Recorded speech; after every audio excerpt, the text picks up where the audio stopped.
Donc, on va aborder la thématique suivante, décarboner grâce au bardage bois, pourquoi et comment faire. Donc, ce webinaire est issu de la campagne de communication et d'information non bardage bois que je vous présenterai dans quelques minutes. Donc, cette campagne est coordonnée par le CNDB à l'initiative de la FNB, donc la Fédération nationale du bois. LCB, le commerce du bois, est financée par France Bois Forêt. Pour ce webinaire, j'ai la chance d'accueillir trois intervenants de qualité. Donc, on va commencer par Quentin Trouvé, qui est architecte chef de projet au sein de l'agence Atelier Rome, qui nous parlera donc de l'atout esthétique, notamment du bardage bois, mais pas que. Il nous montrera aussi plusieurs de ses réalisations. On aura ensuite l'intervention de Estelle Billotte, consultante et dirigeante de façadebois.com, qui nous parlera un peu plus des bonnes pratiques de la méthode, entre guillemets, pour avoir un bardage bois durable. Et puis, on aura la dernière intervention de Jean-Marc Poget, donc expert construction bois au sein du CNDB, qui nous parlera un peu plus précisément de RE 2020, d'impact carbone.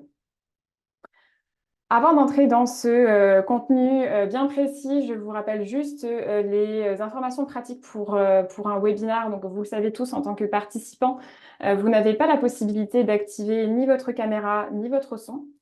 Par contre, vous pouvez échanger directement avec nous en posant vos questions dans le chat. Vous avez une petite bulle, alors ça dépend, soit sur le côté ou soit sur le bas de votre écran, qui s'appelle Converser ou discuter.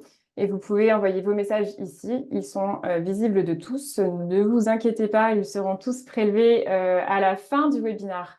Toutes vos questions seront traitées vraiment à la fin. Et n'hésitez pas aussi à préciser à qui s'adresse votre question. Ce sera un petit peu plus simple. Donc, comme vous le disais tout à l'heure, je vais juste très rapidement vous présenter la campagne d'information et de communication, donc Mon Bardage Bois. Donc, c'est une campagne d'information qui a été créée donc, en 2020, qui a pour objectif en fait d'accompagner les acteurs de la maîtrise d'œuvre, maîtrise d'ouvrage à en tout cas utiliser ce produit bois qui est donc le bardage. À travers cette campagne d'information, vous allez pouvoir trouver énormément d'informations pratiques. Donc, par exemple, on va vous accompagner sur le choix des essences à utiliser pour du bardage, quelle pose prendre, ensuite comment entretenir aussi son bardage. On va aussi vous faire quelques focus sur la réglementation qui est en cours, parler des DTU, on vous parle aussi des atouts carbone. Donc, vous pourrez suivre à travers cette campagne de communication annuelle pas mal d'informations.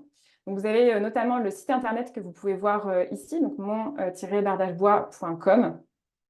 Et sur ce site, vous allez pouvoir retrouver pas mal d'outils pratiques, notamment un annuaire qui référence tous les professionnels qui fabriquent ou bien qui vendent du bardage bois en France.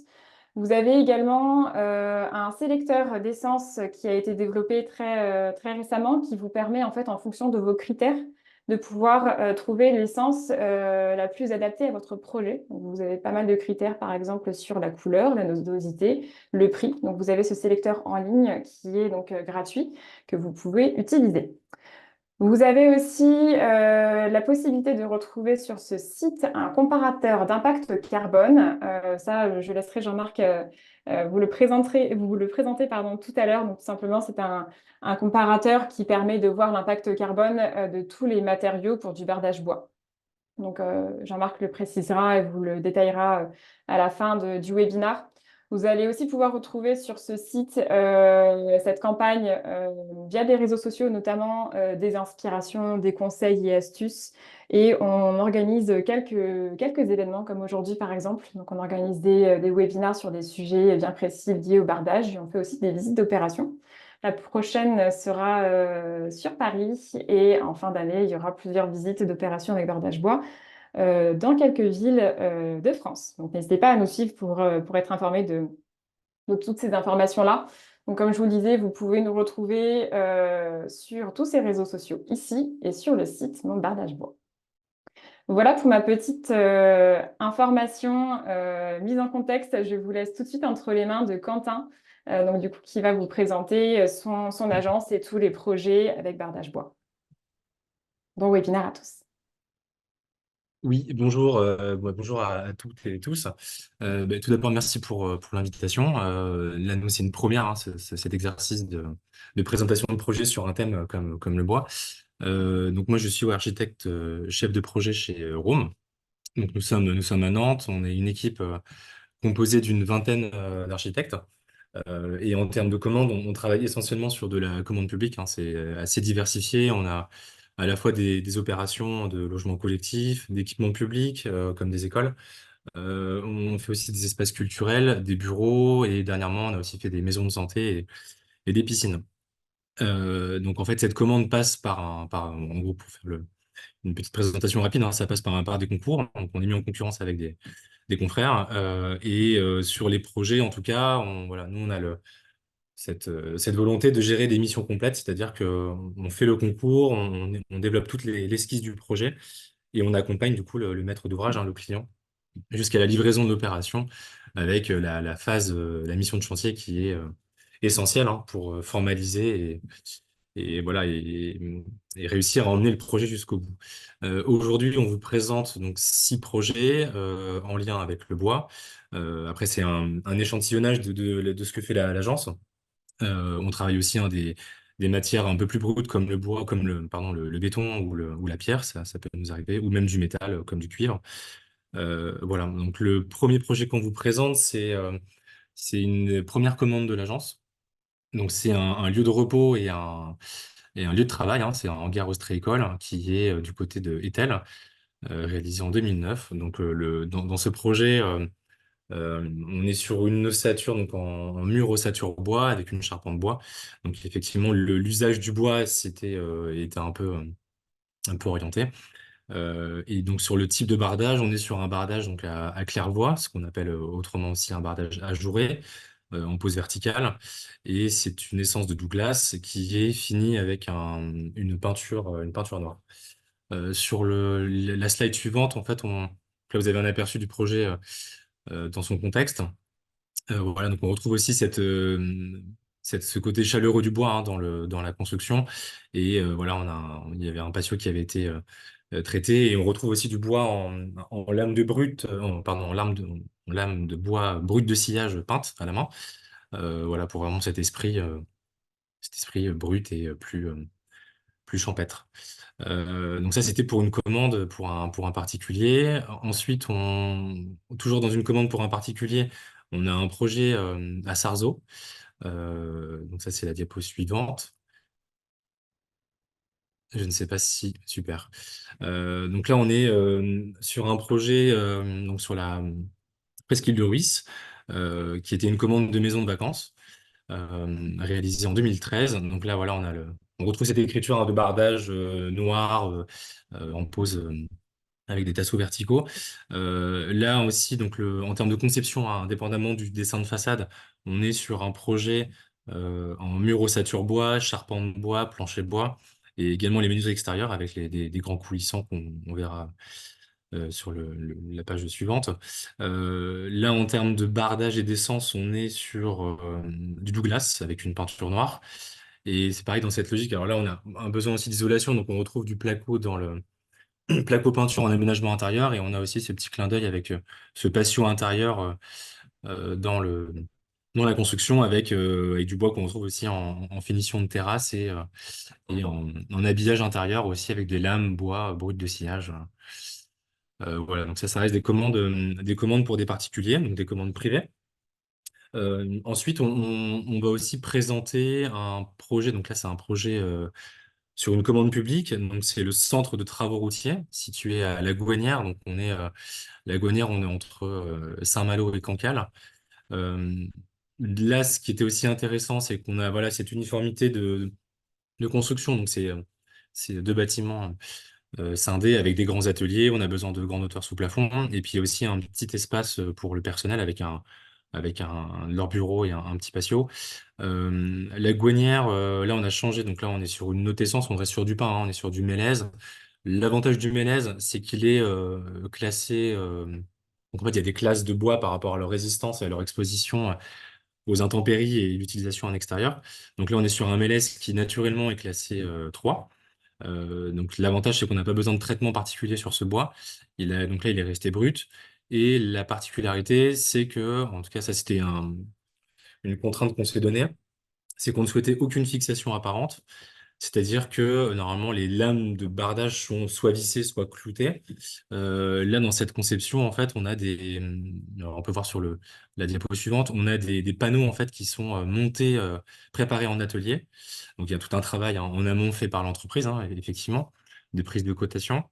Et puis aussi d'études de plan, mais l'avantage, c'est qu'en fait, les éléments de façade sont prémontés en atelier et donc on a en fait les tasseaux sont fixés par l'arrière, donc contre la façade. Ce qui fait qu'en fait l'ensemble des panneaux est rapporté, fixé sur des litonnages. Donc on le voit sur la photo de droite où il y a le patio, par exemple. Au-dessus des châssis vitrés, où en fait on aperçoit des éléments de bardage horizontaux qui sont du coup derrière le bardage ajouré. Et donc en fait c'est sur ces éléments-là qu'on vient fixer la façade en bois du coup sur son support. L'avantage, c'est qu'effectivement, voilà, en fait, on épure un peu le dessin du fait de la façade. Et du coup, en termes de pose, alors ça s'y réfléchit, hein, mais c'est des choses qui sont tout à fait possibles. Et on le voit aussi sur l'image de gauche, on le voit que, en fait, sur des grandes hauteurs comme ça de bâtiments, effectivement, on n'a pas on est contraint par rapport aux longueurs de lames de bois. Donc, en fait, voilà, même dans la réflexion du projet, c'est-à-dire que quand on conçoit le bâtiment et qu'on arrête voilà, cette volonté d'avoir du bois aussi en façade, eh bien, on va aussi réfléchir au joint que vous voyez, alors, qui était aligné sur le linteau de la porte de garage, par exemple, et qui file sur toute la longueur de la façade. Du coup, voilà, on réfléchit à ce recoupement parce qu'effectivement, il n'existe pas de lames qui font plus de 6-7 mètres de hauteur. Donc voilà, ça, c'est des choses aussi, une contrainte qu'on se donne. Et du coup, on contourne un petit peu la contrainte pour se dire, voilà, en termes de réalisation, de choses vraiment réalisables, eh bien, on intègre cette contrainte pour aussi affiner le dessin de façade. Euh, donc ça, c'est un projet qu'on a fait à La Gouanière. Un projet également, alors là, c'était pour le coup, La Gouanière, c'est un projet qui était 100% bois, on va dire, en dessin de façade. Là, on est sur un espace culturel, donc livré il y a 2 ans maintenant, à Cordemais.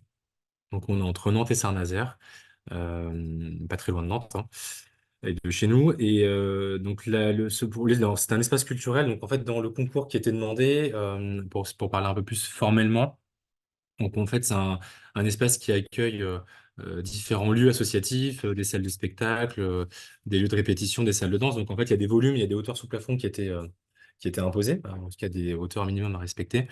Donc en fait, on a utilisé ces contraintes du programme pour décomposer le bâtiment en différents volumes. Et donc en fait, on traite le dessin de façade en fait à la fois avec donc, des éléments en maçonnerie enduite et puis d'autres éléments qui donnent du coup une lecture plutôt horizontale avec du bois. Euh, donc là, pour le coup, les éléments qu'on voit sur la photo de gauche, on est sur des éléments en mélèze. Donc, comme le projet précédent de la Gouanière du centre routier, on est également aussi sur une fixation cachée, c'est-à-dire que même système, c'est des bardages ajourés. Et aussi l'avantage de ça, c'est qu'on peut aussi, par exemple, on le voit donc sur la photo de gauche, le fait d'ajurer le bardage en fait nous permet aussi de cacher des éléments de vitrage qui sont derrière. Donc en fait, on donne pas à voir une fenêtre, mais du coup, on l'ajoure, un peu comme ça peut se faire du système un peu de mouche à rabier. Donc, en fait, le bardage nous permet aussi de traiter, voilà, d'avoir cet élément de vitrage derrière et puis de complètement camoufler le châssis sur la façade. Et on aussi, dans ce projet-là, par exemple, on a aussi traité sur la photo de droite, on devine un élément de bardage en rez-de-chaussée. Donc, en fait, derrière cet espace, on retrouve du coup un local vélo, voilà, qui du coup, voilà, il y a aussi des contraintes de ventilation, donc on dissimule un espace, mais en même temps, on répond à des contraintes de ventilation. Voilà. On va aussi présenter à suivre, donc là, on change de type de programme, on parle de logement. Là, c'est un projet de logement collectif, donc environ 70 logements. Euh, on est donc à Saint-Herblain, à côté de Nantes. Là, le parti pris donc initial, déjà pour parler de matérialité, en fait, l'opération est décomposée en différents volumes. Donc, on a alors la photo, c'est peut-être un peu moins évident, mais par exemple, la photo de gauche, le bâtiment à gauche, c'est du béton lasuré. Donc, on est sur une isolation thermique intérieure. Et on a aussi des bâtiments qui sont donc d'autres modules qui sont pour le coup en, en bardage avec une isolation par l'extérieur, du coup, parce qu'on a une isolation pardon, sur façade béton et mob. C'est-à-dire, du coup, il y a deux structures, deux principes structurels sur un même bâtiment. Et là, du coup, les contraintes qu'on avait vis-à-vis du bardage, c'est qu'on est du coup sur des logements qui mixent en fait un équipement public, c'est-à-dire qu'on a une crèche en rez-de-chaussée et on a aussi des contraintes liées à la sécurité incendie parce qu'on a des bâtiments avec des proximités de façades entre bâtiments. Donc par exemple, le bois qui a été utilisé pour cette opération, donc c'est un bois qui est ignifugé. Alors dans le procédé, hein, ça se fait en 3 temps, c'est-à-dire qu'il y a une imprégnation ininflammable, hein, donc ignifuge de la matière. Il y a un séchage après en seconde étape. Et après, il y a l'application d'un saturateur. Donc là, pour le coup, on est parti sur un saturateur blanc. Et on est du coup sur une essence de Douglas. L'autre contrainte aussi, c'est qu'on a aussi, alors tout à l'heure on parlait de bardage ajouré, on est assez fervent du bardage vertical dans l'écriture des bâtiments. Là, l'autre contrainte qu'on avait, c'est qu'on est sur un bardage du coup à faux clairvoie. Tout ça pour des questions aussi de coût et de questions de sécurité incendie. Parce que du coup, il y a une contrainte de recoupement et de propagation du feu en cas d'incendie. Donc en fait, ça, c'est des éléments aussi pareil qui sont assez importants à prendre en compte. On le voit alors sur la photo de droite, par exemple. On devine en fait des éléments horizontaux de recoupement de façade hein, sur le même plan. Donc ça, en fait, ce sont des déflecteurs qui permettent du coup de recouper le feu en cas d'incendie. Donc ça, c'est pareil, c'est des choses qui sont effectivement à prendre en compte dès la conception du bâtiment, parce que du coup, ça joue aussi sur l'écriture et le rendu final du bâtiment. Et donc, en fait, le déflecteur, c'est une bavette hein, en métal qui permet de recouper la façade et surtout de couper la lame d'air. Ce qui fait que si on a un départ de feu dans un logement, par exemple, et bah, du coup, on va retarder la propagation du feu via ces éléments qui sont obligatoires, hein. Ça, c'est un IT, alors, un IT 249. Donc ça, c'est des choses qui sont réglementaires et pour lesquelles on ne peut absolument pas déroger. Et l'avantage aussi de cet usage du bois dans cette opération, alors on le voit sur la photo de droite, ça nous a permis aussi d'intégrer les éléments comment dire, de gestion des eaux pluviales. C'est-à-dire que voilà, il y avait aussi une volonté du client, du maître d'ouvrage, hein. Effectivement, alors là, je l'ai dit, je l'ai pas introduit au départ, mais on est sur une opération donc en accession et du logement social. Donc il y avait une demande du maître d'ouvrage de rendre visitable et accessible tout ce qui était gestion des eaux pluviales. Euh, et donc en fait ici, on a vu qu'on a fait cette épaisseur de mur au bois avec son isolant son supportage de bardage, en fait, on a un peu d'épaisseur et du coup, ça nous a permis d'intégrer les descentes d'eau pluviale. Donc, c'est les éléments qu'on voit sur la photo de droite, c'est des éléments, donc des capotages métalliques, là, qui sont au même nu que le bardage fini. Donc voilà, c'est un travail qu'on voit on peut passer à la diapo suivante. Euh, Ça sera un peu plus flagrant. Voilà, c'est des éléments qui nous ont permis aussi d'intégrer ces eaux pluviales. Et puis aussi, le petit point qui est intéressant, c'est que vu qu'on a voilà, uniformisé l'usage du bois, ça nous a aussi permis de traiter les garde-corps, donc on les voit là sur les photos. Voilà, c'était toujours cette question. Nous, on est toujours assez fan d'ouvrir des garde-corps dans la limite de ce qu'il est possible de faire pour donner beaucoup de transparence. Après, effectivement, bah, les gens ont tendance souvent à se refermer et puis à préserver un peu leur intimité. Donc, dans un cas comme celui-ci, on a du coup traité avec ce bardage ajouré vertical qui vient habiller du coup la dalle béton des balcons et puis bah, cette hauteur de garde-corps, voilà, pour un peu uniformiser l'ensemble et puis rester sur cette même matérialité et qui était le bois. Voilà, et on va vous présenter un dernier projet. Donc là, pour l'information, donc c'est une première commande de piscine dans un contexte assez particulier parce qu'il y avait pas mal de critères et de contraintes. Donc on est à Saint-Maur-le-Grand. Si certains connaissent, on est entre Rennes et Loudéac. C'est un projet qui a été livré l'année dernière. Euh, et on est du coup sur un contexte assez fort parce qu'on est en hyper proximité avec le centre-bourg, hein, c'est une toute petite commune. Donc ça c'est le premier critère. On n'est pas on n'est pas excentré par rapport ça peut se faire souvent, hein. En fait, les équipements de piscine sont souvent excentrés par rapport aux villes parce qu'il y a besoin d'espace. On avait une deuxième contrainte qui était qu'on était sur un bâtiment de réhabilitation d'une piscine existante qui était vieillissante. Donc réhabilitation et extension de l'équipement, parce qu'il y avait des nouveaux besoins, des nouvelles demandes en termes de bassin et d'occupation, donc en scolaire et puis aussi en usage familial. Et puis aussi la troisième contrainte, qui n'est pas des moindres, c'est qu'on est sur un site patrimonial avec une abbatiale qu'on voit sur l'image de gauche là. Donc on est en hyper proximité et la contrainte de cette abbatiale, c'est qu'on a du coup un architecte des bâtiments de France, donc on appelle ABF, qui du coup regarde le projet et qui va être très regardant sur le niveau de finition, sur les essences de bois et sur, on en parlera après, sur l'intégration de tout ce qui est équipement technique. Une piscine, si vous voulez, ça nécessite quand même dans ce projet-là, en tout cas, on a un énorme sous-sol technique qui est caché avec des contraintes de ventilation, avec des grosses centrales de traitement d'air hein, qui font dans des locaux qui font entre 60 et 70-80 mètres carrés, et du coup qui ont besoin de prise d'air en façade. Donc ça, c'est des choses qu'on a dû intégrer aussi pour ne pas avoir une grosse grille en plein milieu du bâtiment. Euh, ça, on va en parler, on va vous montrer des photos. Donc là, effectivement, c'est les photos du projet fini. À la fin, on va aussi vous montrer des photos en cours de chantier pour que vous compreniez aussi un peu le principe de mise en œuvre. Donc là, voilà, il y a un peu l'image avant-après. Et aussi, donc là, en termes de dispositif architectural, la contrainte, c'était aussi de réisoler l'ensemble des bâtiments. Donc c'est pour ça qu'on a rapporté cet isolant sur les façades. Et puis du coup, on a ce bardage qui vient, comment dire, uniformiser et donner du coup une vraie identité à l'ensemble du bâtiment. Donc là, voilà, on est parti de ce parti pris de se dire qu'on vous voyez, en fait, sur la photo de gauche, on a le bâtiment existant qui a été. On a refait des ouvertures dans cette façade. On a rouvert aussi en partie haute pour gérer des questions de ventilation et de châssis de ventilation, de désenfumage. Et en fait, on a greffé deux bâtiments. Donc, on voit sur l'image de droite, hein, les deux petites maisons, la double pente, qui sont à la fois un bâtiment pour le personnel et puis une pataugeoire entre le bâtiment existant et le nouveau bassin qui est largement vitré sur l'extérieur. Donc voilà, on s'est dit pour réintégrer cette complexité, parce qu'aujourd'hui le bâtiment existant était pareil avec des pentes un peu dans tous les sens, on s'est dit que bah, c'était assez pertinent de réisoler le bâtiment parce qu'on a aussi des contraintes dans un équipement comme celui-ci, qui sont qu'on a des ponts thermiques assez forts, hein, parce que sur une piscine, on est sur des espaces chauffés et humides. Donc l'isolation thermique extérieure s'impose pour limiter les ponts thermiques. Donc ça, c'était en tout cas notre réponse. Et donc là aussi, l'autre contrainte qu'on avait, c'est qu'on est sur un Douglas qui est fini par saturateur noir, par imprégnation. Et tout à l'heure, je vous parlais de l'architecte des bâtiments de France. La contrainte qu'on avait aussi, c'est qu'il demandait impérativement que le bois soit d'origine locale.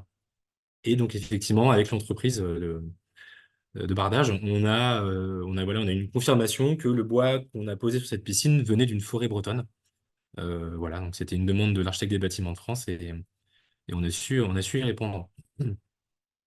Et on voit du coup sur Donc là, on parle d'un usage de bois à l'extérieur et aussi dans ce projet, si on passe sur la diapo suivante, on a aussi du bois à l'intérieur. Donc là, il y a eu d'autres contraintes.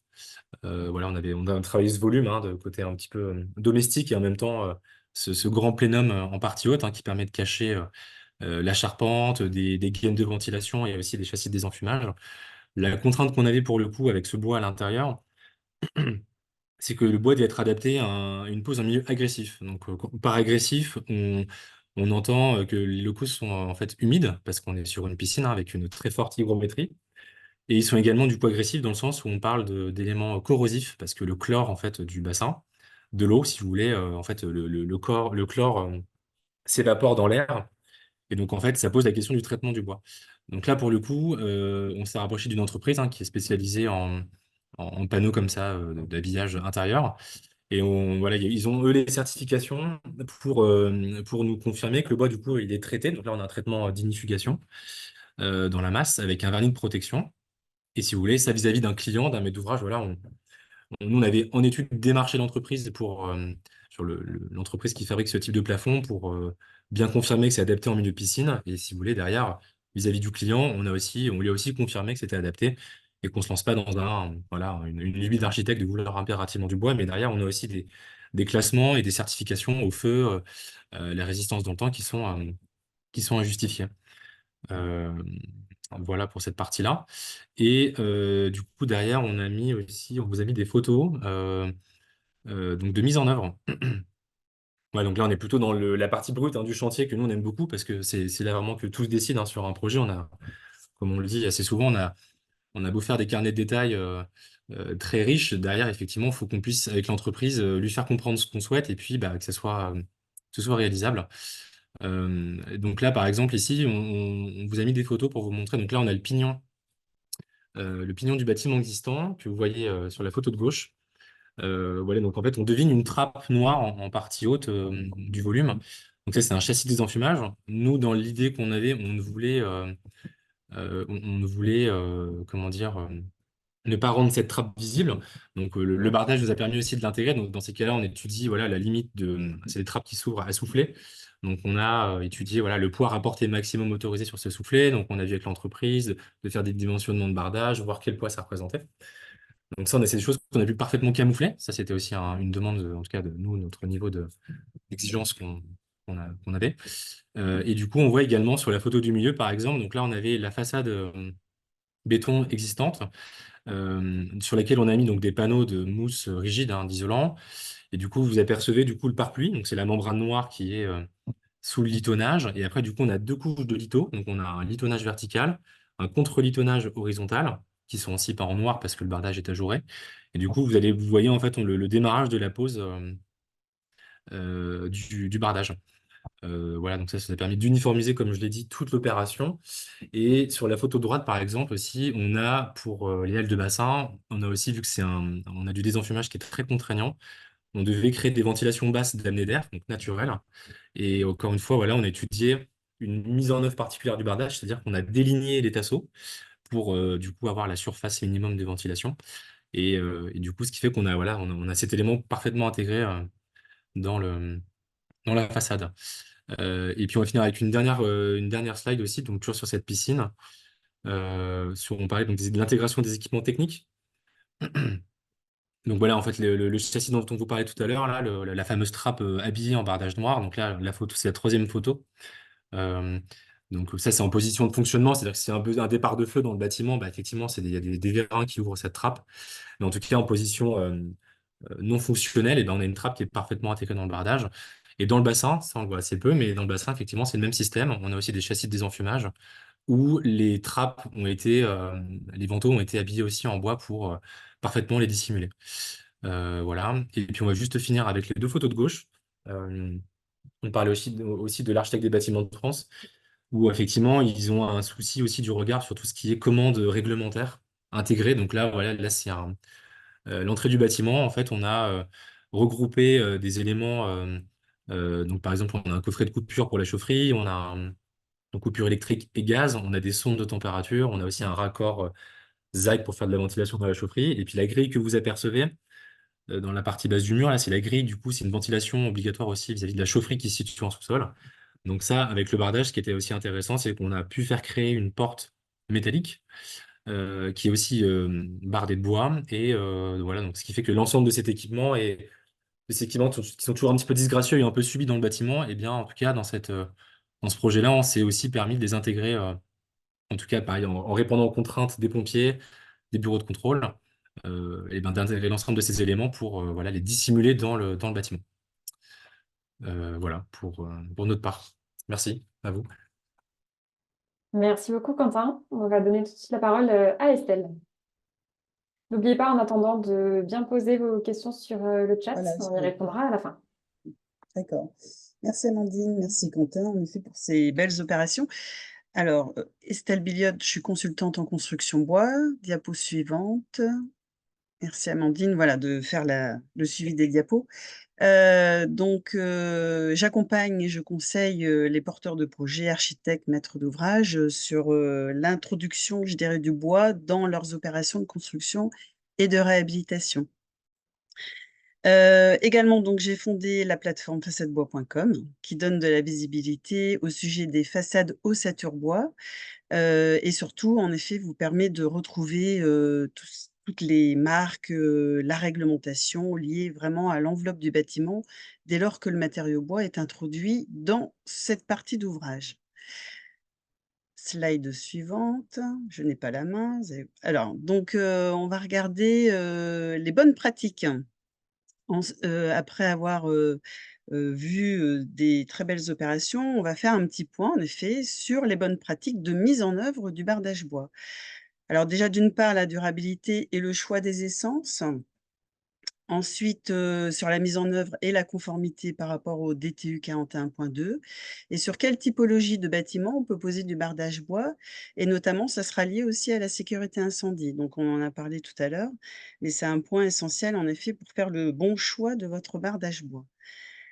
Slide suivante, les fonctions du bardage bois. Alors tout d'abord, bien rappeler en effet que le bardage bois n'est qu'une peau extérieure et qu'il viendra protéger l'enveloppe des intempéries. Donc c'est-à-dire la partie, paroi, qui elle-même est protégée d'un pare-pluie et le bardage se posera en partie extérieure. Donc le bardage bois aussi sera choisi parce qu'il sera suffisamment résistant au choc et bien sûr va satisfaire l'aspect esthétique, donc l'aspect architectural. Dans tous les cas, la pose du bardage bois sera bien conforme au DTU 41.2 qui a été revu en 2015. Donc, c'est intéressant de comprendre en effet que cette révision permet aujourd'hui de poser du bardage bois jusqu'à 28 mètres de hauteur.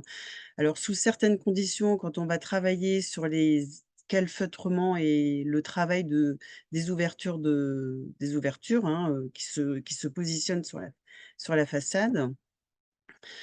Également donc, dans ce nouveau DTU, la notion de bardage à claire-voie et également donc tous les détails liés à la pose du bardage bois sur chevron, rapporté comprenant une isolation thermique par l'extérieur. Le DTU 41.2 est bien en relation avec les 2 DTU qui peuvent nous intéresser quand on va travailler, avec la construction bois et les façades ossature bois, donc qui sont les DTU 31.2 et 31.4 qui eux-mêmes, disposent de solutions pour aller jusqu'à 28 mètres de hauteur. Slide suivante. Alors, il y a un point essentiel, puisqu'en fait, une fois qu'on a bien choisi son bardage bois et surtout, mis en œuvre et au niveau, architecture, l'idée et surtout cette grande notion de durabilité. C'est d'augmenter, la durabilité des ouvrages en bois, notamment ceux qui sont exposés en extérieur. Donc ceux qui sont exposés en extérieur, ils seront soumis aux intempéries, donc à l'eau de pluie.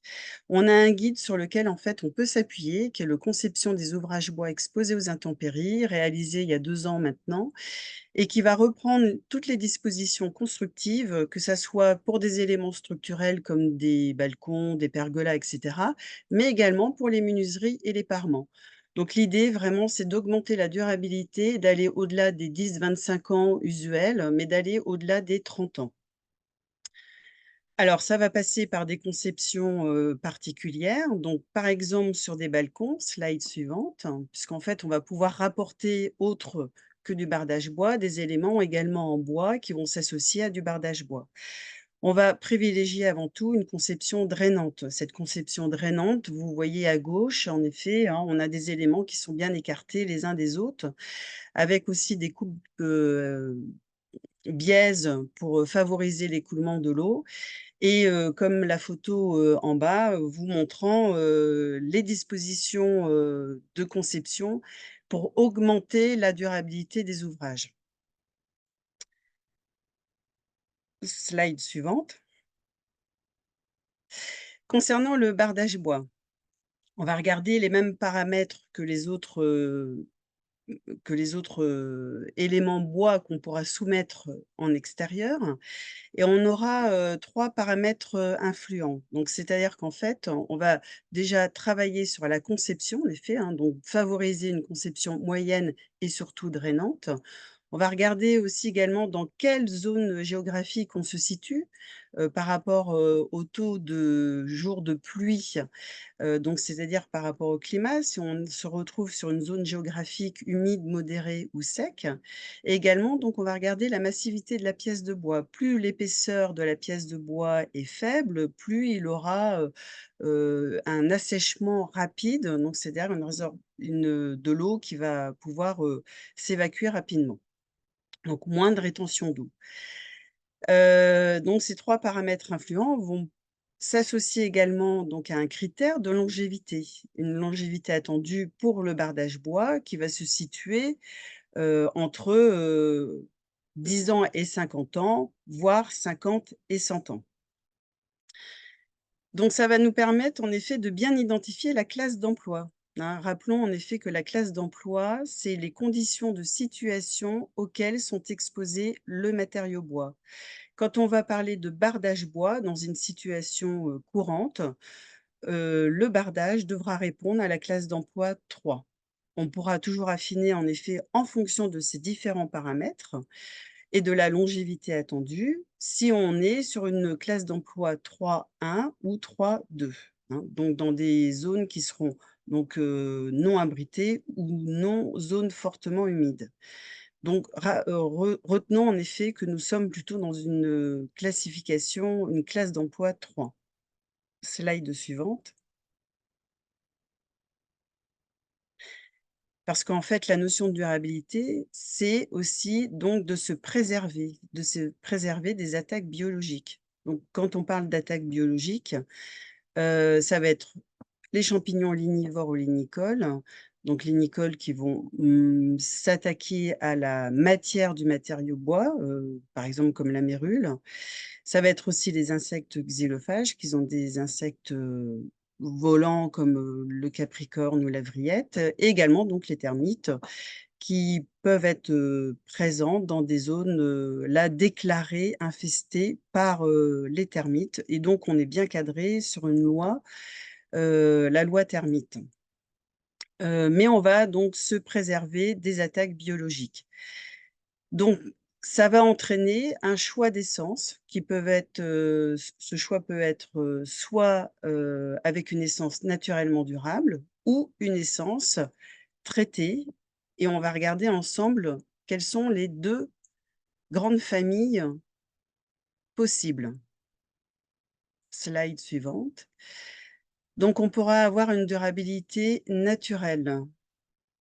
Alors, il faut rappeler en effet que les essences, ont cette, capacité à avoir, lors de son accroissement biologique, et la partie la plus jeune qui est la partie obieuse, pour certaines essences, on pourra avoir une partie, plus ancienne, enfin l'aubier qui va duraméniser, et donc cette partie duramène qui va, nous permettre, d'avoir des essences suffisamment durables en extérieur. Donc quand vous faites le choix d'une essence naturellement durable, comme par exemple ici le Douglas qui est un résineux, vous aurez cette, possibilité d'utiliser le Douglas hors aubier. Donc on ne va garder que la partie, centrale qui est ici, nommée le duramen, et qui sera suffisamment durable par rapport aux intempéries, et donc par rapport aux attaques, biologiques qui nous intéressent ici, les champignons, voire les insectes. Slide suivante. On pourra aussi également donc travailler avec des essences, naturellement durables avec des feuillus, comme par exemple le châtaignier ou le chêne. Donc on a un bel exemple ici sur un ouvrage qui vient juste d'être, livré, avec des planches assez brutes, hein. Alors attention aux tanins, en effet, châtaignier ou chêne, c'est, leur particularité d'avoir, cette, matière qui réapparaît, sous l'effet de l'eau.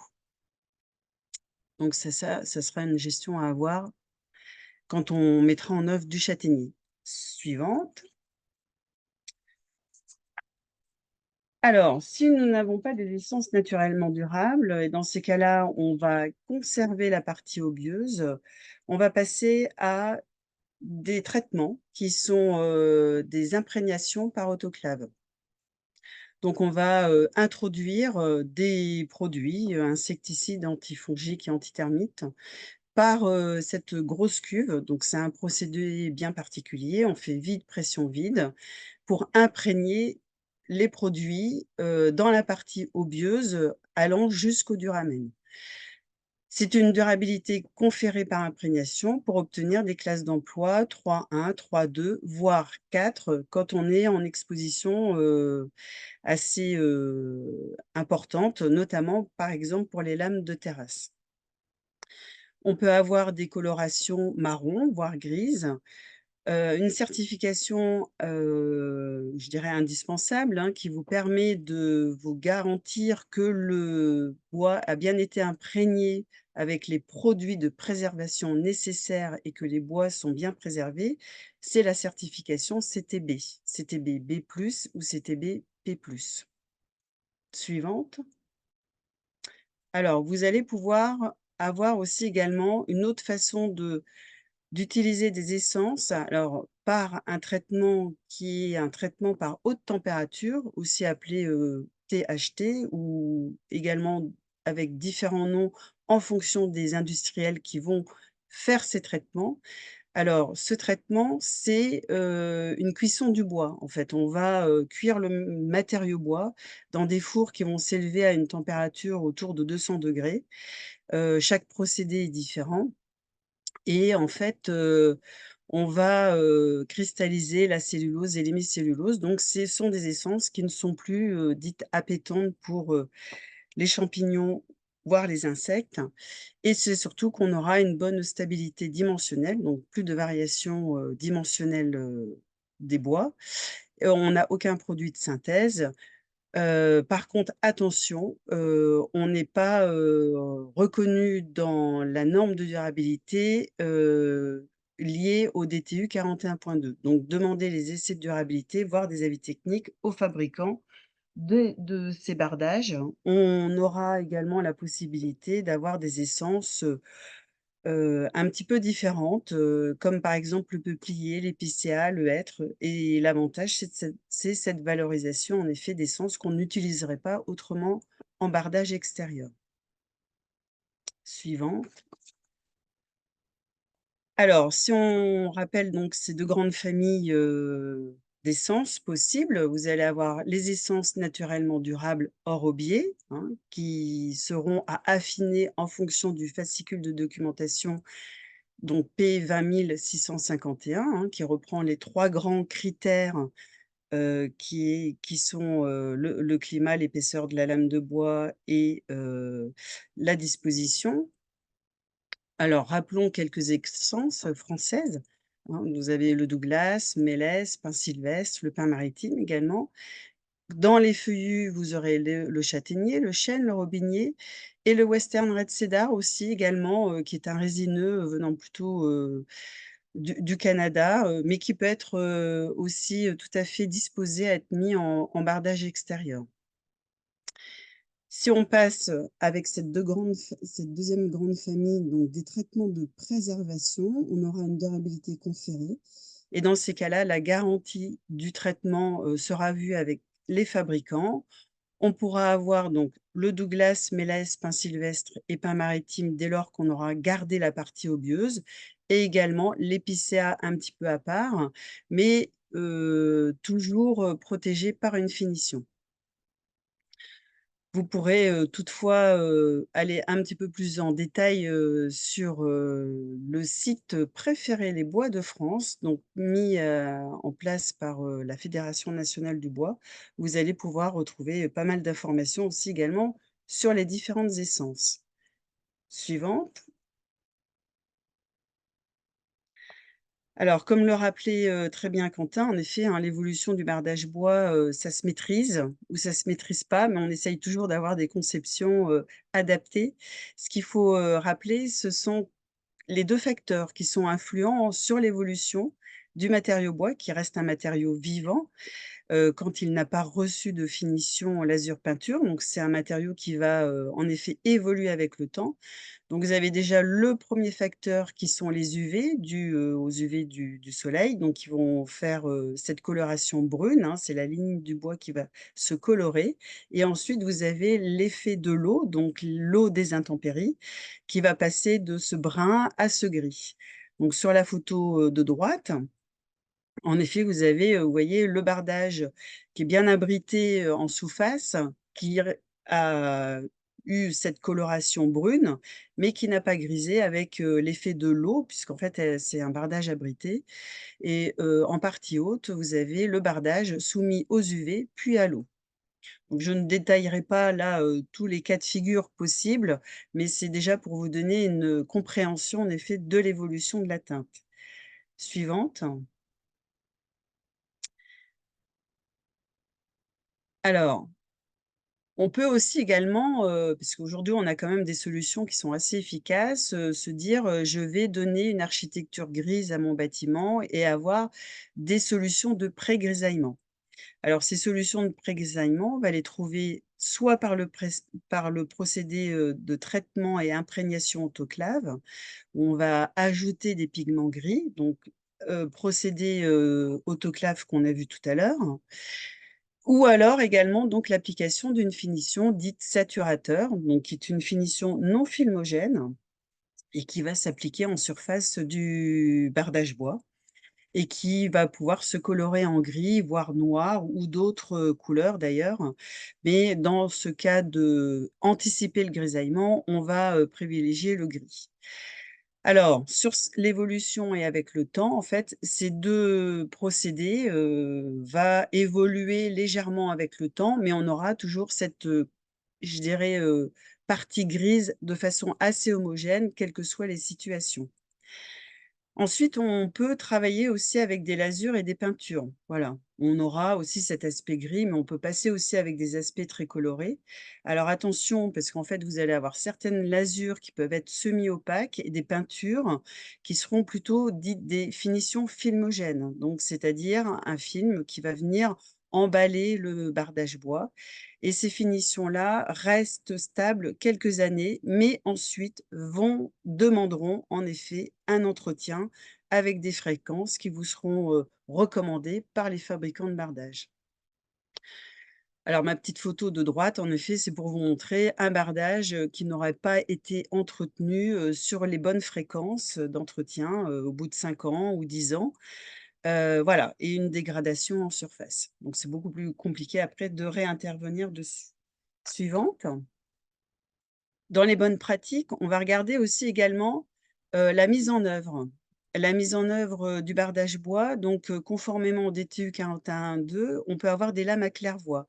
Ces lames à claire-voie auront des espacements limités. Vous avez entre 2 lames posées un espacement de 10 millimètres, hein, en projection horizontale, donc c'est-à-dire 1 centimètre. Donc c'est très peu, mais ça permet d'être conforme au DTU 41.2, sachant que dans ces cas de figure, on sera limité au R+1, donc ça va très bien convenir en effet à la maison individuelle.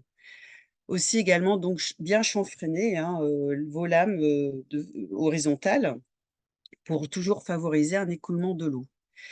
Slide suivante. Alors on pourra aussi travailler, comme Quentin a présenté, sur des opérations avec des espacements un peu plus larges et dans ces cas-là, il faudra rechercher derrière le pare-pluie conforme aux espacements et au taux d'ajouration. Donc ce sont des pare-pluis spécifiques, anti-UV, résistants aux UV et suffisamment étanches pour, être, je dirais conformes à l'étanchéité de l'enveloppe. Vous avez un produit qui vient de sortir par Dorken, alors je le nomme parce qu'en fait c'est le premier produit pare-pluie, sous avis technique, conforme à des ajourations au moins de 50 millimètres et jusqu'à 28 mètres de hauteur. Slide suivante. Alors, si on veut en effet, être, dans des cas de figure de représentation de faux clairvoie, vous avez en effet toute la famille des faux clairvoies. Dans la famille des faux clairvoies, ben, chaque, fabricant, industriel, va, développer, son profil et c'est ça qui est intéressant, c'est que vous allez avoir une offre assez variée, que ça soit avec des fonds colorés ou, des profils, tout à fait, je dirais variables, dans leur rythme de faux clairvoie. Attention, faire toujours le choix du faux clairvoie en fonction du sens de pose, hein. Vous allez avoir des faux clairvoies qui vont très bien s'adapter en horizontal et en vertical et d'autres qui ne s'adapteront uniquement qu'en verticalité. Donc il faut bien regarder en effet le profil. Slide suivante. L'adaptation de la fixation. Alors déjà, choisir ses pointes, qu'elles soient annelées, torsadées ou crantées pour éviter le fendage ou l'arrachement de la lame de bardage et toujours en inox ou en acier inoxydable. Le nombre de pointes, alors ça aussi, ça peut être un jeu architectural, comme l'a très bien cité, Quentin. Alors dès lors qu'on va avoir un bardage fermé, vous allez avoir des largeurs utiles qui vont vous permettre soit d'avoir une pointe qui peut se placer dans le chanfrein ou alors en fonction de la largeur, par exemple, si vous êtes au-delà de 125 millimètres, vous allez avoir une obligation d'avoir 2 pointes. Donc dans le choix de votre lame et de votre largeur, bah, ça va conditionner en effet le nombre de fixations et voir si elles sont invisibles ou visibles.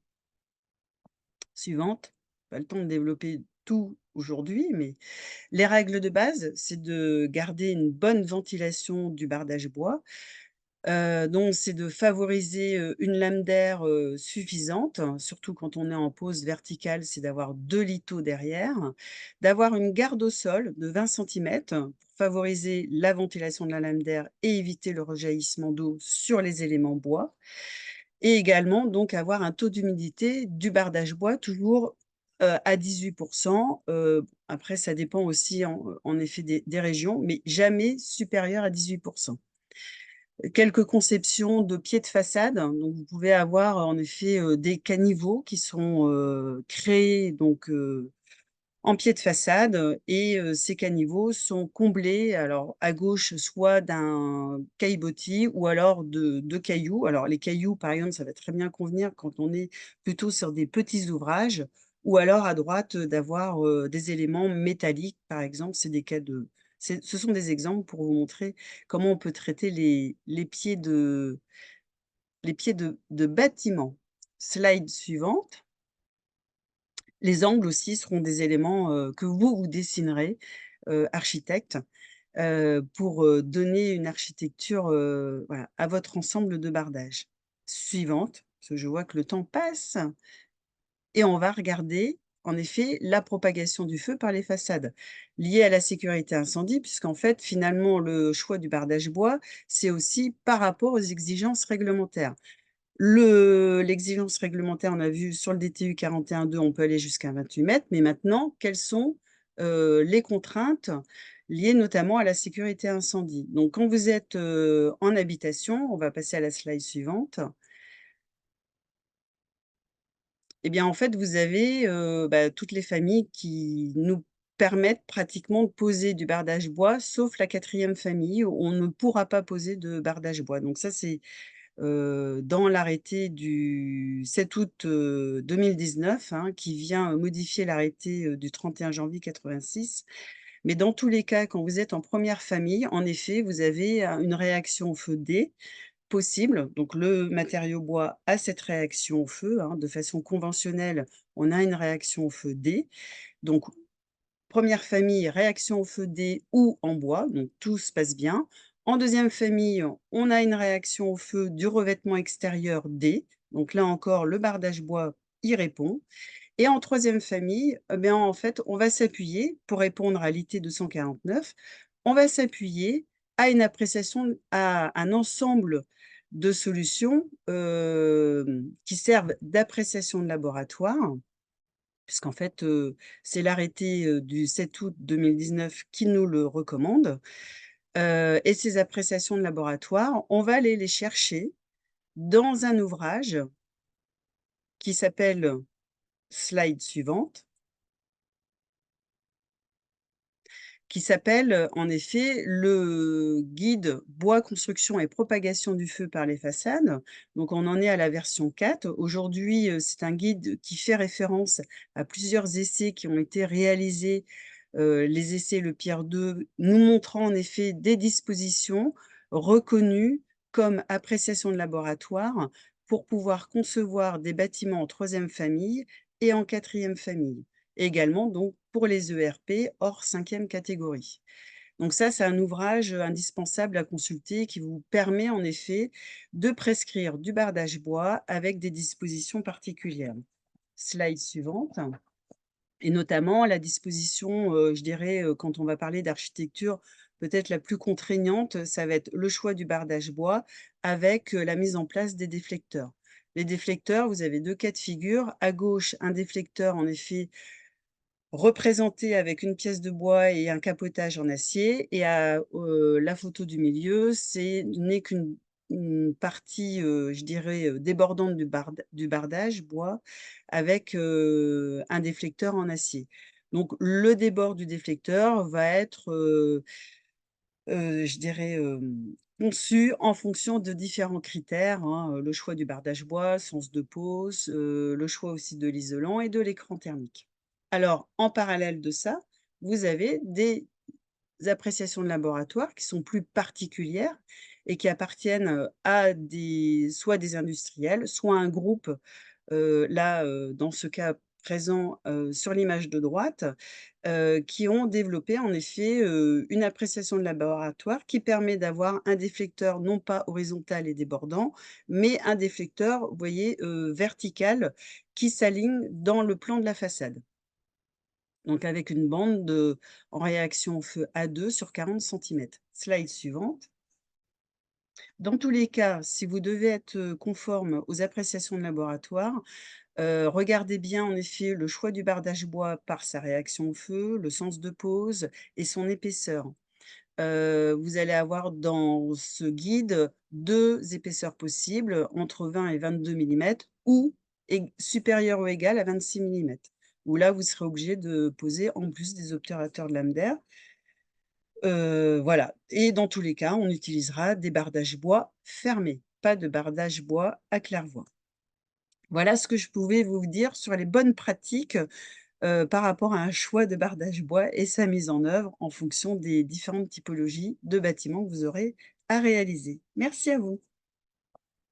Merci Estelle pour ces précieuses informations. On va terminer le webinaire avec l'intervention de Jean-Marc Pogé. Je te laisse activer ton son et ta caméra. Et on se dit à tout à l'heure pour la partie questions-réponses. Merci. Bien, bonjour à tous. Alors, je vais finir je vais faire la dernière intervention en attaquant le thème du bardage sous un angle un petit peu différent. Ça va être l'angle de l'impact carbone. Alors, pour cela, je vais remettre un petit peu en perspective la situation de la RE 2020 qui va nous permettre d'aborder le sujet. Bien. Alors, dans cette mise en perspective, à travers ces petits schémas, vous voyez que quand on est dans une période qui est antérieure au XXe siècle, eh bien, on construit avec des matériaux traditionnels, la pierre, l'ardoise, des tuiles, des matériaux sur lesquels on a un bilan carbone qui est relativement faible et qui est représenté par le petit jet de la petite pastille grise qui est devant le bâtiment. Et puis, on va se chauffer avec des matériaux tels que le bois et le charbon, qui vont être exprimés par la partie jaune que vous voyez juste au-dessus. Quand on arrive au XXe siècle, on a la période des Trente Glorieuses après la guerre, pendant laquelle on va avoir un matériau formidable, ça va être le pétrole. Grâce au pétrole, on va pouvoir se chauffer de manière très facile et on va augmenter l'énergie consommée dans les bâtiments, grâce à ce pétrole qui est à foison, c'est la partie jaune que vous voyez ici. Et puis en parallèle, on va avoir des bâtiments qui vont être de mieux en mieux équipés pour le confort des usagers, dans lesquels on va avoir des appareillages ménagers, etc. Eh bien, tout cela va nous permettre, va faire que l'on va augmenter également le bilan carbone de la construction du bâtiment. Et puis arrive le choc pétrolier. Alors, ce choc pétrolier va faire qu'on va mettre en place une première réglementation thermique en 1974, qui est destinée à réduire la consommation énergétique. Et elle sera suivie en 82, puis 88, puis 2000, puis 2005 et enfin 2012 par toute une série de réglementations thermiques qui vont arriver au troisième schéma, c'est-à-dire dans lequel on a considérablement réduit la partie consommation des bâtiments. Mais vous voyez qu'en contrepartie de cette baisse, eh bien, on a augmenté de manière très importante le bilan carbone au niveau de la construction des ouvrages. Pourquoi? Parce qu'on a des murs désormais qui sont isolés, dans lesquels il y a plus de matière. On a des équipements, on a des pompes à chaleur, on a des panneaux photovoltaïques, on a énormément de choses qui font grimper ce bilan carbone. Et donc, l'objectif de l'ARE 2020, cette fois-ci, c'est de rendre quelque chose de plus conforme à la réalité en se disant, non plus prendre en compte uniquement la consommation du bâtiment, mais on va prendre l'ensemble du bilan carbone de la construction plus la consommation énergétique du bâtiment. Voilà un petit peu le tableau brossé de cette RE 2020, entre autres éléments. Alors, ça nous amène à un indicateur qui a été mis en place par la RE 2020 qui s'appelle le IC bâtiment, qui caractérise l'impact carbone du bâtiment. C'est un indicateur qui s'exprime en kilogrammes CO2 par mètre carré de surface habitable ou surface utile. Cet indice IC bâtiment, c'est la somme de ce qu'on appelle le IC composant, qui caractérise l'ensemble des matériaux qui seront mis en œuvre dans le bâtiment, auquel on va ajouter un IC énergie, qui représente l'impact du contributeur énergie, c'est-à-dire les énergies consommées pendant le fonctionnement du bâtiment. On y rajoutera également deux éléments, mais qui sont plus marginaux, c'est le IC chantier et le ICO, donc pour arriver à ce IC bâtiment. La réglementation a mis en place des seuils, dont l'entrée en vigueur était en 2022. Pour la maison individuelle, on a un seuil de 640, avec une progression pour arriver en 2025 à 530, 2028 475 et 415 en 2031. Et pour logement collectif, on part de 740 pour arriver à 490. Donc des efforts considérables qui vont être à faire pour diminuer la valeur du bilan carbone du bâtiment. Alors comment va-t-on évaluer ces bilans carbone? Eh bien, on fait ce que l'on appelle une analyse de cycle de vie que l'on va pouvoir retrouver dans les fiches de déclaration environnementale et sanitaire qu'on appelle des FDES. Alors, sur le schéma que vous avez sur la droite, il représente le cycle de vie d'un matériau, c'est-à-dire qu'on va d'abord extraire des matières, on va ensuite les transformer pour arriver à un matériau utilisable. Elles vont être transportées, là aussi on a de l'impact carbone du fait du transport. Ils vont être mis en œuvre, construits, et puis enfin ils vont arriver à une fin de vie avec une éventuelle réutilisation ou alors mise en décharge. Ce cycle de vie est analysé pour chaque composant à travers les postes qui sont en dessous, la production, la construction, l'utilisation et la fin de vie. Ces FDES, alors elles sont de différents types. Vous avez ce qu'on appelle les FDES génériques, qui sont les plus anciennes, qui portent sur un produit et ont été réalisées par défaut, et souvent elles sont un petit peu pénalisantes. Vous avez ensuite des FDES collectives qui portent sur un même produit, mais qui sont fabriquées par plusieurs industriels, et donc elles vont correspondre à une typologie de produits. Et puis enfin, quand on veut affiner, eh bien, vous avez des FDES individuels qui, elles, collent parfaitement au process de fabrication d'un industriel. Alors, c'est des choses qui peuvent varier. Je vous prends un exemple. Vous avez une lame de bardage qui va être réalisée par un scieur. Selon que le scieur va utiliser pour le séchage une énergie non renouvelable ou qu'inversement, il va utiliser les sous-produits de sciage pour chauffer, eh bien, on aura un bilan environnemental qui sera différent et donc une FDES qui sera plus valorisante avec l'utilisation des sous-produits. Voilà. Il y a également, on peut citer qu'il y a des outils qui ont été réalisés de manière à pouvoir faire des FDES sur mesure grâce à des configurateurs. Vous avez deux configurateurs bois qui vous sont disponibles, debois.fr et Bois de France. En gros, ce sont des outils sur lesquels vous avez toute une série d'informations qui sont déjà rentrées et on joue sur un certain nombre de curseurs pour affiner et faire coller le produit au process de fabrication. Alors, toutes ces FDES sont disponibles sur le site de l'INIES, INIES. Pour les bois exotiques, vous les retrouverez sur le LCB, le commerce du bois. Vous trouverez des FDES certifiés gestion durable, avec ou sans finition. Alors, quel est l'intérêt du bois dans cette dynamique bas carbone? Eh bien, tous les matériaux biosourcés sont réalisés grâce à la photosynthèse, c'est-à-dire sous l'action de l'énergie lumineuse, c'est le petit schéma qui est sur la droite. On va recombiner le CO2 de l'atmosphère avec de l'eau, ce qui va donner un composé organique et un développement d'oxygène. Donc les matériaux biosourcés, eux, captent du carbone. On peut ajouter également que ces matériaux, tels que le bois, eh bien, demandent peu de transformation pour être utilisés, ce qui améliore encore le bilan carbone du composant. Vous avez juste en dessous un petit schéma, calcul statique, qui est ici, qui vous représente la différence entre bilan carbone par mètre cube pour un mètre cube de CLT comparé à un mètre cube de béton. Vous voyez que l'écart est déjà assez significatif. On est entre 99 pour l'un et 274 pour l'autre. Un deuxième point qui est une particularité de la réglementation française, c'est qu'a été adopté ce qu'on appelle une ACV dynamique. L'idée de l'ACV dynamique, c'est de dire que quand vous faites un bilan carbone, vous prenez en compte le bilan à la construction du bâtiment, vous additionnez le bilan à la fin de vie, 50 ans plus tard par exemple, et si on prend un matériau biosourcé, on va considérer qu'au terme de ces 50 ans, ce matériau va se décomposer et redonner une partie du carbone dans l'atmosphère. Donc on n'aura pas valorisé pendant 50 ans le fait que l'on aura stocké du carbone. L'ACV dynamique, donc, amène une variation par rapport à l'approche statique, c'est-à-dire que dans la statique, le moment de l'émission de gaz à effet de serre n'est pas considéré, on considère que tout a lieu aujourd'hui. Je fais une somme, aujourd'hui est ce qui a lieu dans 50 ans. En revanche, dans l'approche dynamique, plus une émission a lieu tôt, plus son impact est fort et inversement. Et quand on applique cet ACV dynamique, eh bien, on arrive au petit croquis qui est sur la droite ici, toujours qui nous compare le CLT et le béton, mais cette fois-ci, vous avez une valeur de moins 177 pour le CLT et qui monte à 279 pour le béton.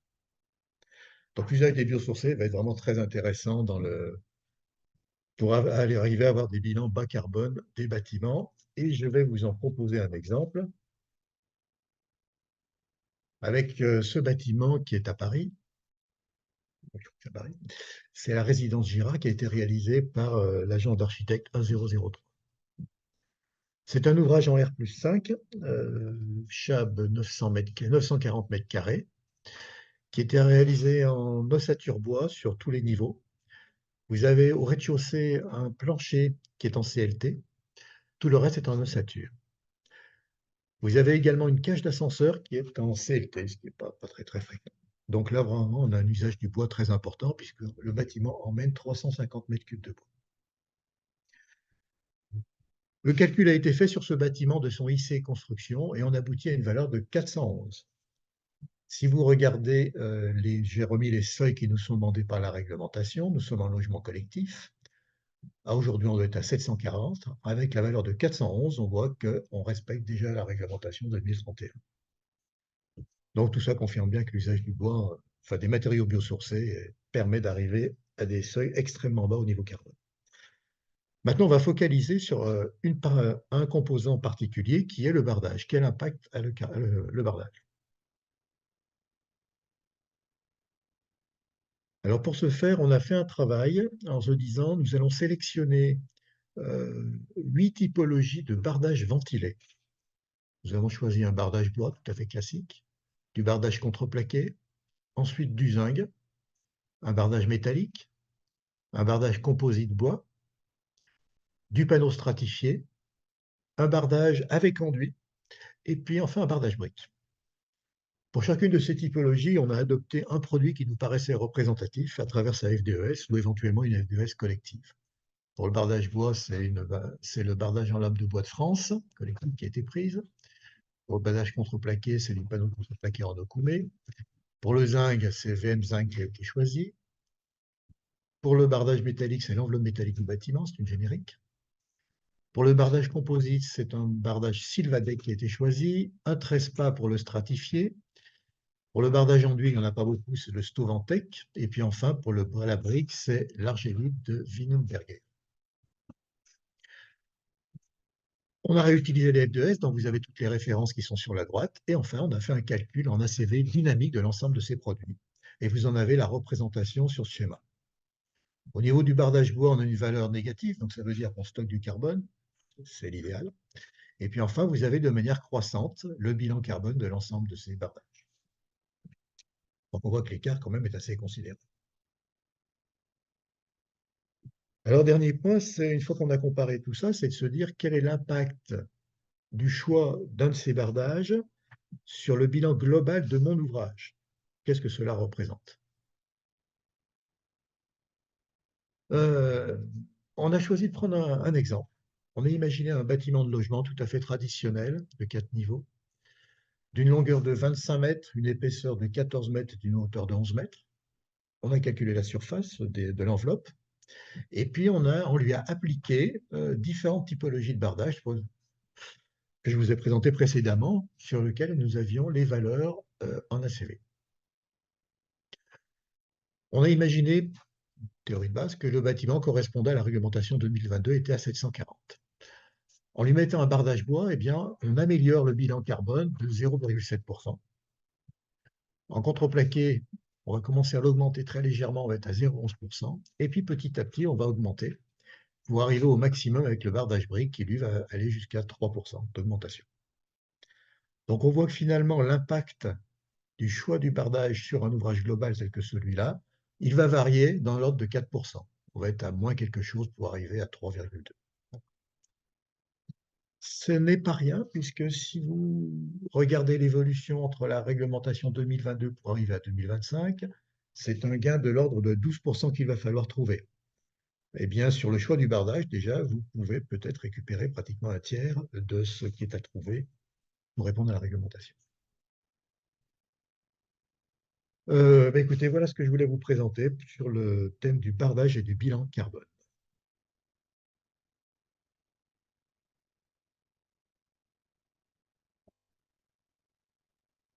Merci Jean-Marc. Du coup, je te laisse collecter les questions du chat et on va y répondre petit à petit. Oui, c'est un peu compliqué parce que j'ai vu qu'il y a eu beaucoup de réponses qui ont été faites en même temps. Alors,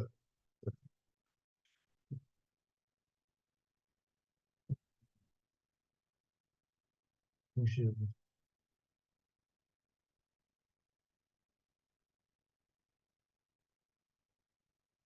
trouve pas les réponses, ça a été répondu. Euh, une question à Quentin. Je crois qu'il n'a pas répondu à celle-ci. Pour la mise en œuvre du saturateur blanc, quelles sont les garanties de finition que vous avez? Alors, je vais activer la vidéo. Est-ce que je vais y arriver? Oui, c'était pour l'opération. Vous m'entendez? Ouais. Oui. Oui, je pense que c'était en lien avec le projet de logement là, à côté de Nantes. Alors, les garanties, dans tous les cas, nous, on n'a pas forcément de garantie dans le sens où c'est l'entreprise qui fournit le saturateur qui joue ses responsabilités, hein, ses garanties sur ses ouvrages. Mais là, comme ça, si vous voulez, en retour d'expérience, le bâtiment a été livré il y a maintenant 2 ans et demi. Il n'y a pas forcément de sujet ou de défaut, si vous voulez, voilà, non anticipé par rapport à cette finition.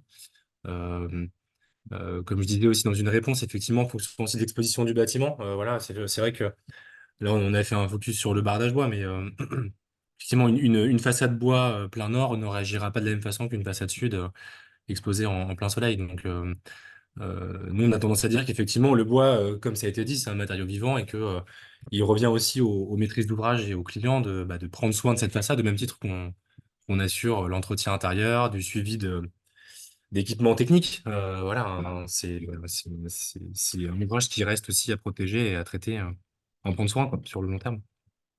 Toujours un peu sur le même thème, là, entre saturateur et peinture, quel est le process de finition qui demande le minimum d'entretien? Bah, déjà, c'est pas le même rendu, si vous voulez. Alors, effectivement, on a présenté 2 références en bois là, qui sont des maisons, hein, à petite échelle. En fait, si vous voulez, dans tous les cas, la peinture elle va être plus filmogène. Et si vous voulez, ce qui est assez chouette dans le bois, c'est qu'on a le dessin du nœud de bois aussi, qui est très révélé par le saturateur. Parce que du coup, c'est imprégné dans le bois. Donc, effectivement, on voit quand même tout le dessin et tous les nœuds de bois qui sont assez jolis, hein, toutes les nervures de bois. On a un peu moins qu'une peinture, mais ça, après, il revient de discuter de ces finitions avec le client, hein, clairement. Euh, le saturateur ou l'huile, comme j'expliquais dans une réponse, l'avantage de ça aussi, c'est que c'est des produits qui sont non filmogènes, à l'inverse de la peinture ou de la lasure. Ce qui fait que, ben, effectivement, sur un entretien de 5 à 10 ans, par exemple, on peut réimprégner une couche de saturateur sur un élément en bois sans devoir le poncer. Parce qu'en fait, la lasure, s'il y a un défaut, si vous voulez, elle va cloquer. Elle va cloquer et du coup, bah, avant de réappliquer un produit sur cette matière, il va falloir la reponcer. Et du coup, bah, vous imaginez que sur des surfaces de bois assez importantes, ça nécessite voilà, une nacelle, un échafaudage, et donc c'est pas du tout les mêmes questions d'entretien, quoi, effectivement.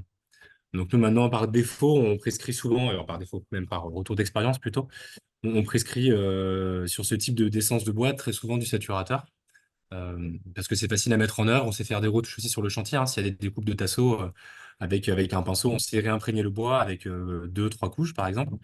Euh, c'est des choses qui sont très bien, contrairement à des éléments métalliques qui vont être laqués en usine et que le moindre choc va faire que ça va éclater le laquage et là, il y a des solutions de reprise beaucoup plus limitées, quoi.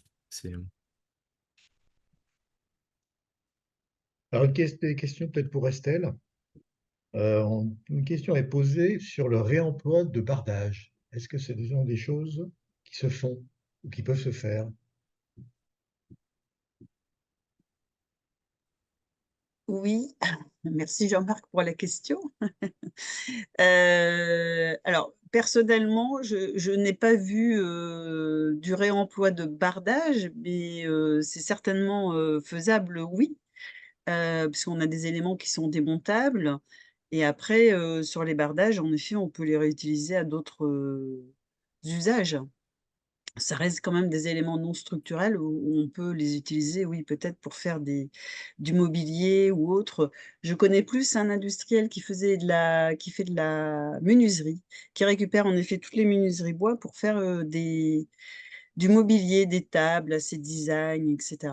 Voilà, donc peut y avoir en effet un autre usage, oui, sans doute. Ok.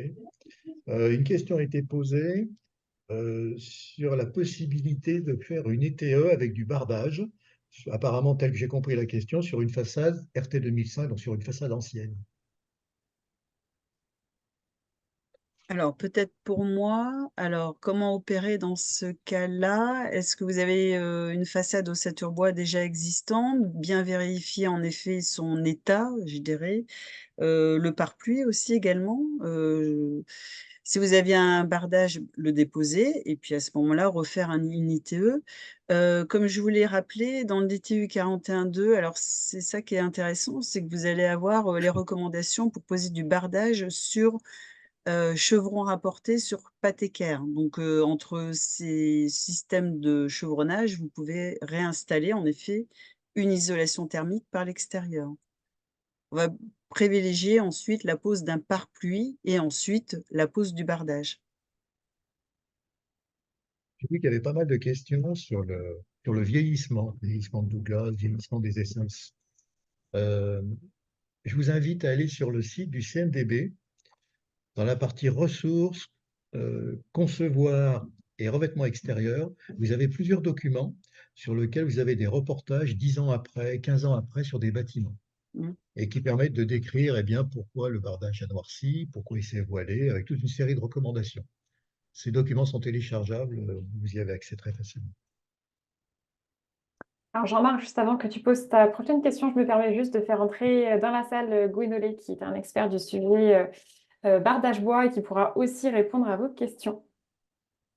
Gwénolé, je te donne la parole.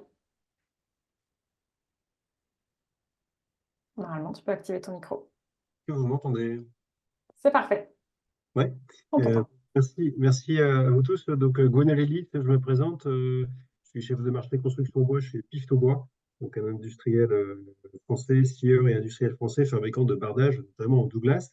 Merci à tous pour vos interventions très, très précieuses. Je me permettais juste de faire un petit retour auprès d'Estelle là, sur le classement naturel du duramen du Douglas. Donc, c'est une essence qu'on connaît bien. Donc, cette essence est effectivement naturellement durable, classe 3.2, contre les attaques des champignons et des insectes xylophages.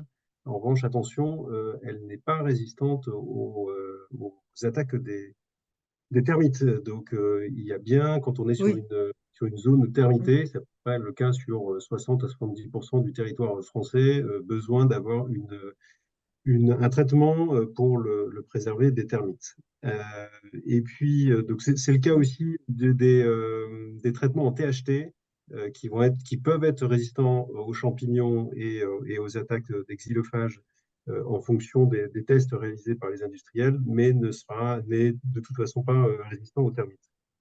Et puis par rapport à l'entretien des bardages, c'est vrai que en fonction soit des imprégnations colorées, soit des saturateurs, soit des lasures opaques, il y a des résistances qui sont différentes. Euh, sur les lasures colorées, on a souvent des industriels qui ont des garanties jusqu'à 10 ans. Sur les saturateurs, c'est plutôt entre 3 et 5 ans la durée de vie générale. Et ils ont tous besoin d'entretien, ces finitions-là, pour pouvoir être maintenus dans le temps en fonction de la recommandation des industriels, y compris le saturateur. Le saturateur fait partie du système qui protège le bardage pour avoir une durabilité 3.1 ou 3.2. Et donc, s'il y a un lessivage de la finition, eh bien, la durabilité est compromise. En revanche, sur la partie des imprégnations colorées, donc le traitement autoclave, là, on a un bardage qui n'a pas de finition, qui est traité à cœur, et qui va être garantie sur la durabilité pendant 10 ans et sur laquelle il n'y a aucun entretien sur la couleur qui va se griser dans le temps et se patiner dans le temps. Voilà, c'était le petit ajustement que je voulais préciser. Merci beaucoup. Merci Gwenaëlle.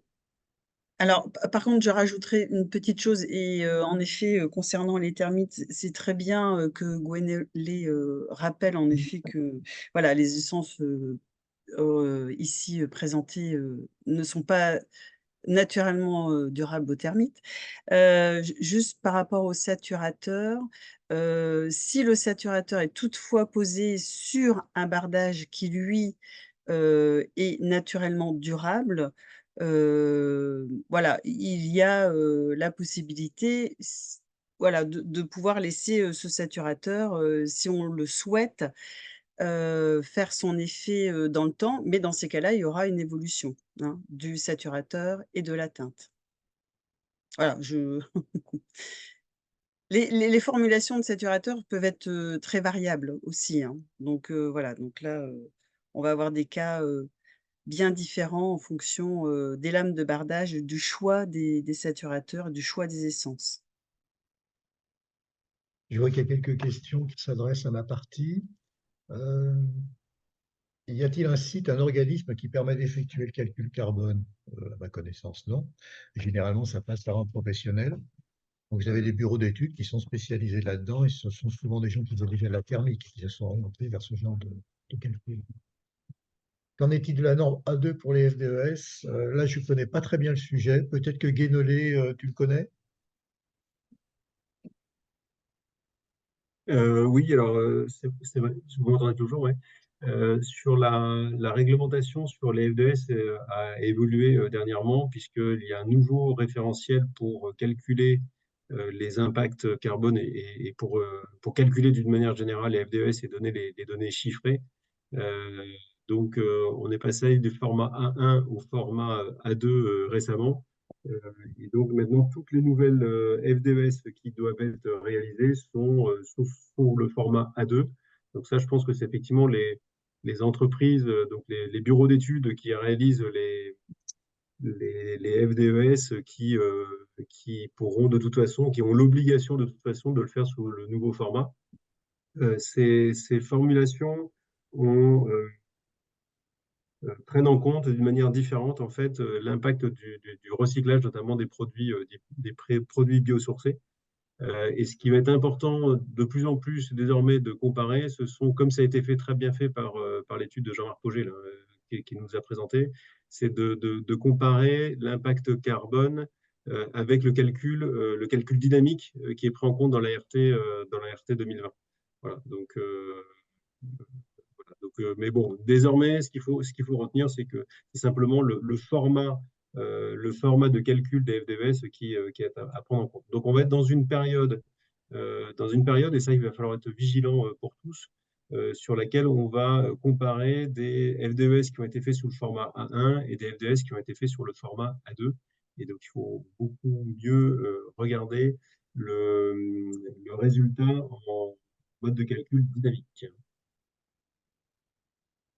Ok, merci Guénolé. Il y avait également une autre question, j'ai vu. On me demande, pouvez-vous expliquer ce que sont les 12% à atteindre? Ça, c'est très simple, en fait. C'est simplement qu'on a des seuils au niveau du lycée construction qui sont à atteindre. J'avais rappelé les seuils concernant le bâtiment collectif. En 2022, c'est 740. En 2025, c'est 650. Vous faites un calcul, c'est de l'ordre de 10% d'amélioration. Voilà, c'est uniquement ça. D'autres questions? Une question, oui. Alors, peut-être revenons vers Quentin. Quelqu'un s'interroge en disant que sur vos bâtiments, il semblerait qu'il n'y ait pas toujours les 20 centimètres de garde du bardage par rapport au sol. Vous pouvez nous en parler? Oui, bien sûr. Alors après, je ne sais pas si on peut revenir sur le support, mais on va essayer de l'expliquer avec des mots. Non, non, effectivement, ce DTU-là, on le respecte bien, hein, il n'y a pas de souci là-dessus. En fait, ce qu'on a fait pour ce projet, alors je pense notamment à la piscine, peut-être, c'était la question d'être orienté sur la piscine de Saint-Maur. Sur les dernières photos, en fait, dans ces cas-là, nous, on a des petits subterfuges, c'est-à-dire qu'on pose alors c'est la diapositive suivante. Ouais, on va le voir ici. En fait, on pose un caniveau en pied de façade, avec une grille. Donc, c'est une grille caillebotis, hein, une grille caillebotis galvanisée, donc qui est largement ouverte, si vous voulez. Et dans ces cas-là, en fait, on peut adapter la contrainte des 20 cm de garde-sol à partir du fond de caniveau. Et aussi pour limiter, en fait, ça, cette contrainte, hein, c'est pour éviter le rejaillissement d'eau, hein, et puis le vieillissement prématuré des bardages en pied de façade. Et en fait, en complément aussi sur ce projet-là, mais on le fait assez souvent, on rajoute aussi un pliage à larmier. Donc là, on le voit, on a un petit bandeau noir métallique en pied de bardage là. Donc on a un petit larmier aussi qui permet aussi de limiter ce rejaillissement d'eau. Voilà. Et en partie haute, pour la protection du bois également, on a aussi sur ces photos-là, vous voyez, donc à gauche, on a une petite couvertine en zinc, hein, avec un profil goutte d'eau pour aussi protéger les têtes de tasseau. Et puis sur la photo à droite, on a l'ardoise qui vient en fait en léger recouvrement du bardage pour aussi maintenir la ventilation de la lame d'air et puis la protection des têtes de tasseau. Donc non, effectivement, ça, il y a pas de. Il existe des solutions, c'est soit un caniveau, soit ça peut être aussi une bande stérile, comme on a pu faire sur ce projet-là aussi. Voilà, il existe des petites adaptations possibles pour descendre le bardage au plus bas et puis éviter l'effet, comme on dit chez nous, chaussettes trop courtes, genre pantalon trop court, quoi. C'était un peu ça. Je profite qu'on est sur ces images, Quentin. Il y avait une question qui portait sur la trappe et son Oui. sens d'ouverture pose question sur l'arrivée de l'eau de pluie. Alors attendez, excusez-moi, c'est une question sur les qui Bah, était posée, c'était ça? oui, la Sur. trappe s'ouvre, et bien on se pose la question, effectivement, s'il y a de l'eau de pluie qui arrive, comment elle est Oui. arrêtée? Alors en fait, si vous voulez, ces trappes-là, en fait, elles sont comment dire, l'habillage bois est purement entre guillemets décoratif. En fait, si vous voulez, la trappe fonctionne, on le voit sur la diapositive juste avant. Alors que ce soit celles qui sont en plafond ou en façade, en fait, de base, la trappe, elle est métallique. Sur la photo de gauche, vous le voyez, en fait. C'est-à-dire que là, le bâtiment aurait pu rester comme ça. C'est-à-dire que c'est une trappe métallique avec un joint d'étanchéité qui vient être comprimé contre la façade, avec le système des vérins qui la maintient en position fermée. Donc en fait, le bâtiment aurait pu rester comme ça. Après, nous, notre contrainte, c'était effectivement de l'habiller en bois. Donc là, dans ces positions-là, le bois est purement décoratif et du coup, permet de parfaitement camoufler ces éléments techniques. Et on le voit aussi sur la photo de droite, là, vous avez la ventilation d'entrée d'air. Donc c'est le même système, hein, c'est un système de fenêtre avec un panneau sandwich isolé, une fenêtre pleine, hein, si vous voulez, qui aussi assure l'étanchéité à l'air et à l'eau du bâtiment. Et à chaque fois, en fait, en position fermée, on n'a aucun risque de pénétration d'eau dans le bâtiment. Il y avait une question, peut-être une dernière, puisqu'on arrive au terme du webinaire. Il y avait une question sur est-ce qu'il y a eu une ATEX sur le revêtement bois de la piscine? Alors ça, effectivement, j'ai vu passer la question. On parle Ouais, du coup de la question, c'est pour l'habillage intérieur, hein, ouais, c'est ça, oui, c'est ça, j'imagine. oui. Non, non, effectivement, il n'y a pas eu d'ATEX parce qu'on est sur un produit qui a été étudié en amont avec avis technique, validation du CSTB, hein, qui est le centre d'organisme de contrôle. Donc en fait, on a appliqué un produit qui a déjà un bon retour d'expérience et qui s'est appliqué déjà dans d'autres piscines. Donc on n'est pas sur un procédé novateur, on est sur un procédé alors qui a un certain coût évidemment parce qu'il y a tout un travail de protection du bois. Mais sur ce projet-là, par exemple, alors on n'a pas eu d'ATEX, mais pour le système de couverture, on a eu on appelle ça une ETN, une enquête de technique nouvelle, parce qu'on était sur un procédé qui n'est pas courant et qui se fait pas régulièrement. Mais en tout cas, lié à la partie bois, habillage bois, non, non, on est vis-à-vis des bureaux de contrôle, en fait, si vous voulez, quand ils demandent les fiches techniques et les procédés aux entreprises, en fait, il y a des documents qui sont certifiés et validés par des contrôleurs techniques. Voilà. Bon, ben, je pense qu'on a fait le tour de l'essentiel des questions, Amandine. C'est parfait. Je vois que Gwénoline, tu as encore la main levée. Je ne sais pas si tu voulais faire une dernière intervention. Non, ça ira, merci beaucoup. Parfait. Eh bien, merci beaucoup à tous. Je vais me permettre de conclure ce webinaire. On espère que vous avez appris plein de choses, que vous avez retrouvé plein d'informations utiles. Si vous voulez donc avoir d'autres interventions, enfin d'autres informations, pardon, ou retrouver celles qu'on a données aujourd'hui, n'hésitez pas à suivre donc la campagne d'information Mon Bardage Bois. Les deux choses à retenir, c'est peut-être consulter le site internet, vous avez l'accès ici, mais également nous suivre sur les réseaux sociaux. Donc, il y a un compte Instagram et un compte LinkedIn où vous allez pouvoir retrouver vraiment plein d'informations. Vous allez pouvoir retrouver des tips, des conseils, des inspirations. Donc, n'hésitez pas à nous suivre sur ces réseaux sociaux-là. En parallèle, je vais me permettre de vous envoyer d'ici une dizaine de jours un mail récapitulatif, donc avec le lien du replay, puisque bien entendu, ce webinaire était enregistré. Vous aurez également dans ce mail récap les coordonnées des intervenants si vous avez encore des questions. Et très utile, on va vous glisser tous les liens qui ont été cités aujourd'hui dans ce webinaire. J'en ai listé quelques-uns, je ne vais pas tous vous les redire aujourd'hui, mais voilà, on avait le guide KOBI, on va vous remontrer également le fascicule dont parlait Estelle, on va vous renvoyer vers la base Ignies, le support PowerPoint, le guide de propagation au feu. Voilà, tous ces documents vous seront glissés dans ce mail récapitulatif.